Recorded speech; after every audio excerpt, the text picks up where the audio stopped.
দেখো বন্ধুরা, আমাদের বিরিয়ানি করেছে। খোকা সন্ধ্যে থেকে বলছিল বিরিয়ানি খাবো বিরিয়ানি খাবো। দিনের বেলা প্রচণ্ড গরম, কিছুই খাওয়া যাচ্ছে না, এতই গরম। রাত্রে ওই জন্য অল্প একটু বিরিয়ানি বানিয়েছে। আমি আর খোকা খাচ্ছি বসে বসে। খোকা তো খাচ্ছে না, ও অল্প একটু মাংস খেয়েছিল, তাই জন্য মোটেই খাচ্ছে না। ও বলছে দেখো বন্ধুরা, আজকের আমার মা বিরিয়ানি বানিয়েছে।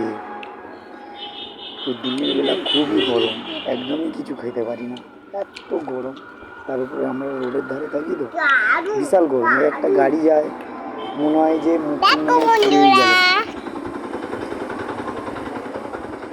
বিরিয়ানি কারই না ভালো লাগে বলো, কিন্তু এত গরমের মধ্যে একদমই কিছু খাওয়া যায় না, শুধু জল ছাড়া। জলটাই এখন সব থেকে মানুষের প্রিয় খাবার। ওই জন্য রাত্রে বিরিয়ানি বানিয়েছে, অল্প অল্প করে বানিয়েছে। খোঁকাকে ওটা দিচ্ছে প্লেটের মধ্যে। খোঁকাকে এমনি গালে দিলেও খেতে চায় না, ও নিজের হাতে তুলেই খেতে পছন্দ করে।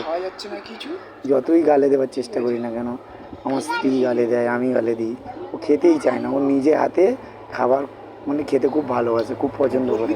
আর ওকে তো মাখিয়ে টাকিয়ে দিলে একদমই পছন্দ করে না, যে মেখে টেকে দিলে খাবে ওরকম না। ও ওর মতো মাখিয়ে টাকিয়ে নিয়ে খেতে পছন্দ করে। ও গালে দিলেও পছন্দ করে না, বেশি মানে মাখানো টাকানো ওর পছন্দ না। এটা একদমই ভালোবাসে না। বিরিয়ানি বানিয়েছে, বিরিয়ানি আমাকে দিয়েছে, একটা খোঁকাকে দিয়েছে। আমি খাচ্ছিলাম আর ভিডিওটা তোমাদের সাথে শেয়ার করলাম। বিরিয়ানি সবাইরই পছন্দ হয়, খুবই পছন্দ করে সবাই।